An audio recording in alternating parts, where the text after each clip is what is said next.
আল্লাহর ওলি হওয়ার জন্য কোনো ফর্ম ফিল আপ করা লাগে না। আল্লাহর ওলি হওয়ার জন্য আল্লাহ ওয়ালাদের শুধু একটা নজর লাগে। সুবহানাল্লাহ। আল্লাহ ওয়ালাদের নজরের কারণে, আল্লাহ ওয়ালাদের দোয়ার কারণেও আল্লাহর ওলি হওয়া যায়। সামান্য সামান্য কাজের বিনিময়ে আল্লাহ ওয়ালা হওয়া যায়। এই জন্য মাঝে মাঝে বলি, আসহাবে কাহাবের 6 যুবক বাদশাহ দাকিয়ানুসের দরবারে খাদেম, জালেম বাদশার দরবারে থাকবো না, সিদ্ধান্ত থাকবো না। ও শুধু মারপিট করে, সূর্যের পূজা করে, সেজদালায়। এই জালেমের দরবারে থাকবো না, চল চল আল্লাহর তালাশে বের হয়ে যাবো। আল্লাহর তালাশে বের হয়ে গেল। পথির মধ্যে এক বকরির রাখালের সঙ্গে দেখা হয়ে গেল।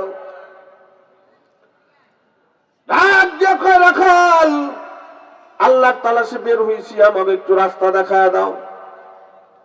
রাখাল ডাক দিয়ে কয়, আল্লাহ আবার কেডা? 6 যুবক কয়, আল্লাহরে চেনো না? কয় না, আল্লাহরে তো চিনি না।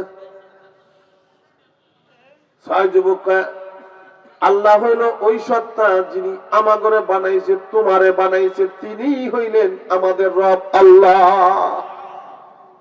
যে আমাগরে বানাইছে, তোমারে যে বানাইছে, তিনি হইলেন আমাদের রব আল্লাহ। কথাটা বলার পরে রাখাল ডাক দিয়া কয়, বন্ধু, যে সত্তায় তোমাকে বানাইছে, আমারে বানাইছে, ওই সব যদি আল্লাহ হয়ে থাকে, আমিও আর বকরির রাখালি করব না, আমিও আল্লাহর তালাশে বের হয়ে যাবো। সুবহানাল্লাহ। সঙ্গে ছিল একটা কুকুর, বকরির রাখালি করার জন্য, পাহারাদারির জন্য একটা কুকুর ছিল। কুকুরটা ওয়াজ কান পাইতা শুনছে কেডা? কুকুর ওয়াজ শুনছে। কয়, কি কয় রে?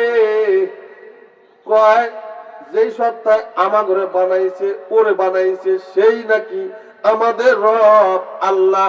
কুকুরটাও কান লাগা লাগা ওয়াজ শুনছে, কুকুরটারও আল্লাহ তাআলা হেদায়েত দিয়ে দিছে। সুবহানাল্লাহ। যুক্ত তো ঠান্ডা হয়ে গেলেন নাই? মনে করেন সুবহানাল্লাহ। আল্লাহ পাক কুকুরকে হেদায়েত দিছে। কেমনে হেদায়েত দিল? এখন কুকুর 7 যুবকের পিছনে পিছনে হাঁটতেছে। এক যুবক পিছন থেকে ফিরা কয়, কিরে কুকুর আসে কেন? আরে হ্যাঁ, তো ঠিকই তো রে, কুকুরে নেওয়া যাবে না রে। কেন নিলে কি হবে রে? এই কুকুর রাত্রে কালে চলবে না রাস্তা। আমরা তো রাজার দরবার থেকে আল্লাহর তালাশে বের হয়ে গেছি গা। রাজা তো মুশরিক কাফের, ওর দরবার থেকে বের হয়ে আসছি।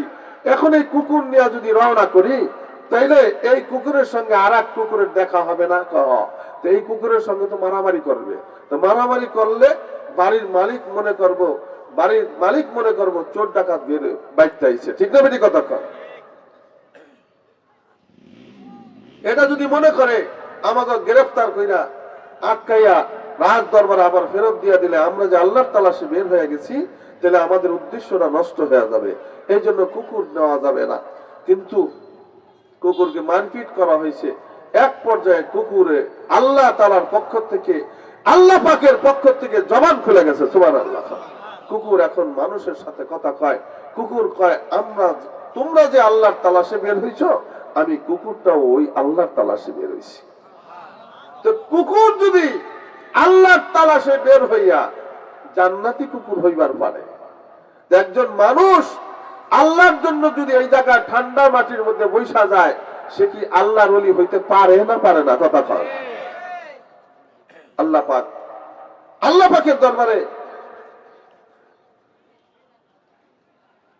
পাকের দরবারে এই মানুষটাও আল্লাহর ওলি হইতে পারে।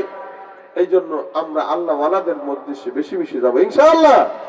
আল্লাহ ওয়ালাদের নজরে বসবো। আল্লাহ ওয়ালাদের সন্তুষ্ট চিত্তে আমরা তাদেরকে সন্তুষ্ট চিত্তে তাদের সাথে ভালোবাসা রাখবো, সম্পর্ক করব, সম্পর্ক মজবুত করব, এদের নজরে নজরে থাকবো আর আল্লাহকে পাওয়ার চেষ্টা করব। আল্লাহ পাক এদের নজরের কারণে, এদের দোয়ার কারণে আল্লাহ তাআলা আমাদেরকে ওলি বানায়া দিবেন। উসিলা খুঁজতে হবে, কোন উসিলে আল্লাহ পাক হাসরের মধ্যে মাফ করবেন, উসিলা বানাইতে হবে। এই যে ঠান্ডা মাটির মধ্যে যারা বসে গেছে, এরা অবশ্যই এদেরকে আল্লাহ ভালোবাসে। এদেরকে আল্লাহ কি করে? ভালোবাসে বিধায়ী ঠান্ডা মাটির মধ্যে বসাইয়া আল্লাহ ওয়ালা বুজুর্গানে দিনের কথা শোনাইতেছে। এই জন্য মন ভাঙ্গার দরকার নাই। একটা মাহফিল যদি মালিকের দরবারে কবুল হয়ে যায়, এই মাহফিলটা হাসরের ময়দানে নাজাতের উচিলা হয়ে যাবে ভাই। ঠিক না বেটি কথা কন? এই জন্য কষ্ট করেন, একটু বসেন। আল্লাহ পাক আমাদের সকলকে ধৈর্য ধারণ করে হুজুরের কথা শোনার তৌফিক আমাদের সকলকে দান করেন। আমিন সুম্মা আমিন।